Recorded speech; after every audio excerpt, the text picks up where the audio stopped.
youtube.com/MugenLord. Subscribe to the channel for gaming news, updates, discussion, and live streams. Signing off.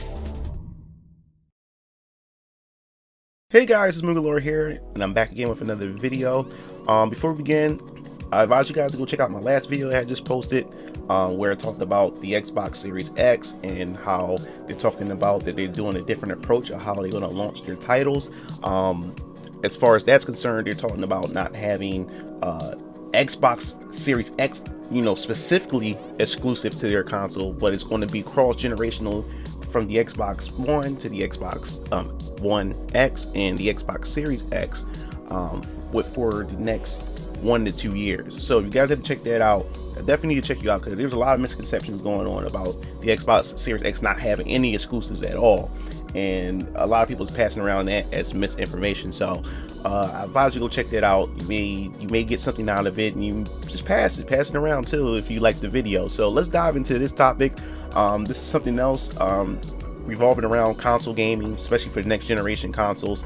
It looks like that Sony is pretty much skipping out E3 once again, and it's really showing the relevancy of E3 as a whole. And if E3 doesn't figure anything out, this is pretty much going to be a dead event, something that we all used to look forward to growing up, especially as gamers. E3 is like the Christmas of gaming and everything, finding out the newest hardware, newest software, just finding out a bunch of different things to look forward to, for the current year all the way up into the next couple of years and everything. And it seemed like it's slowly dying off. So we're going to go into this because CNET pretty much put out the information. You can pretty much check out a lot of other journalist sites that talked about this as well. I'll post the article and a link in the description below if you're interested in reading it further yourself. So it says that it's Sony to skip E3 2020, says vision of the show isn't right. So it's pretty much the second consecutive year of no showing the massive gaming show. And before we even dive into that, it's funny that we haven't seen anything physical form for the PS5, but they already revealed the logo, and this is also a topic on its own. But a lot of people was like pretty much disappointed when they showed it off, because a lot of people was expecting other things to come with it, and the way Sony had pretty much wasted everyone's time, the way they built up to it just to show a logo that's pretty much no different from the PS4 logo, just with a 5 in it. But we'll get into that in a whole other discussion. So it says E3 is the world's biggest gaming convention, but for the second year in a row, it won't feature a presence from from PlayStation. Sony told GamesIndustry.biz that it won't be at E3 in June, which follows its absence at 2019 show. The gaming giant confirmed its absence in a statement to CNET. So after thorough evaluation, Sony has decided to not participate in E3 2020, said a Sony spokesperson. We have great respect for the ESA as an organization, but we do not feel the vision of E3 2020 is the right venue for what we are focused on this year. ESA is the company behind E3. The spokesperson added that Sony's global event strategy will be more focused in 2020, with hundreds of consumer events across the globe being planned. Sony's abstaining from last year's show has noted, but it's even more pronounced this year since the company plans to launch the PS5 console by the end of the year. E3 has historically been a go-to for game giants like Sony, Microsoft, and Nintendo to unveil or detail upcoming consoles. So it looks like that Sony is ditching this, and it seems like eventually a lot of other companies is going to be ditching this. Now, to me, I think that Nintendo really kicked it off, especially with them not making like an actual physical show floor presence. Instead, they decided to do a Nintendo Direct, which has become very, very popular for the past couple of years. Now, when they first announced that they weren't going to make a physical stage appearance at E3, everybody lost their mind, saying, Nintendo, what are you doing? You're screwing up and everything. And now look at Sony. Sony's also and Microsoft also have their own like direct streams as well to pretty much hit their target audience to present whatever, you know, games, hardware, or services that they have. So, which is a really smart move. And it seemed like it's much cheaper for companies nowadays to pretty much have their own shows.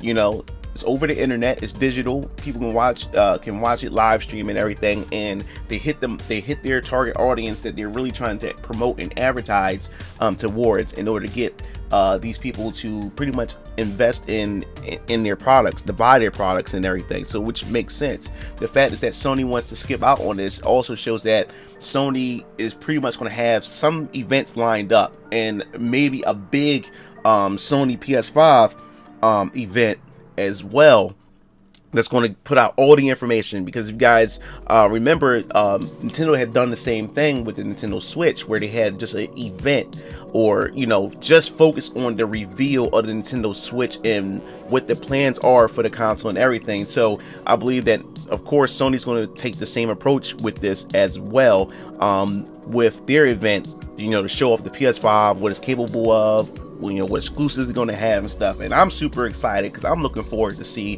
what Sony have up their sleeve with the PlayStation 5, what exclusives that they have, and how the controller is going to look, since there's been rumors about there's going to be some changes to the controller. I'm also can't wait to see how the console itself is going to look and stuff. So as far as E3 is concerned, man, the writing is on the wall. E3 is just like slowly being, life is being chipped away as far as becoming irrelevant. And it's sad to say, you know, that I really don't want this to happen, but it seemed like it's going that direction. You know, even EA, a company that I really can't stand, even pulled out of E3 last year and did their own events and stuff like that. So it seemed like the big giants, the AAA companies, are pretty much just going to slowly pull away. Now, I think that if they change their plans on how they approach you know, future events for E3, like focusing more on indie developers, and, you know, to give them the show floor in the room to be able to show off what they have, and make it more, I guess you could say, cosplay heavy and stuff like that, and selling products and gaming products and stuff like that.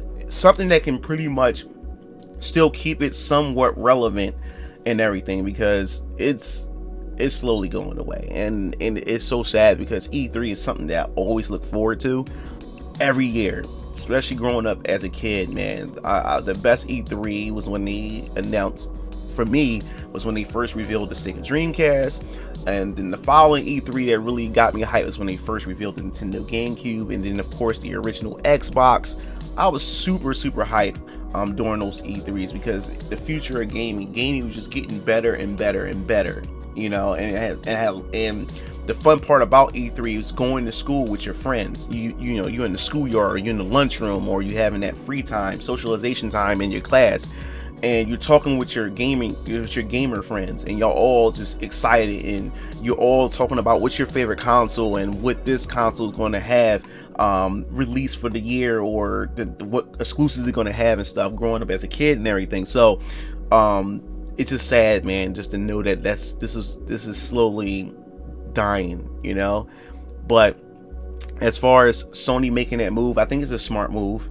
They don't really need to rely on, you know, the E3 as they normally would, since technology and since the industry had changed so much from what I remember growing up and everything. And it just makes sense. It's much more profitable just having a Sony focused, or just, you know, a company focused event, you know, to hit that target audience and everything like that. So that's pretty much wraps up this video. What do you think about Sony skipping E3, and what do you think about the future of E3? Do you think they can figure out a way, the ESA can figure out a way to pretty much keep it relevant, or you think that they should just this is just the final chapter, they should just close the door when it comes to E3? And do you think that this is a perfect chance for Nintendo, or not even Nintendo, but for Microsoft, to just take over E3 and try to, I guess you can say, be competitive as far as advertising their products, and try to make the most out of it, since their competitors just isn't there? So what are your thoughts on this? If you like the video,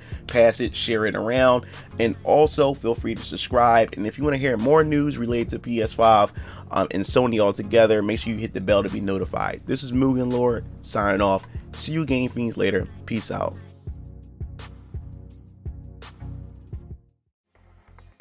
It looks like you reached the end of the video.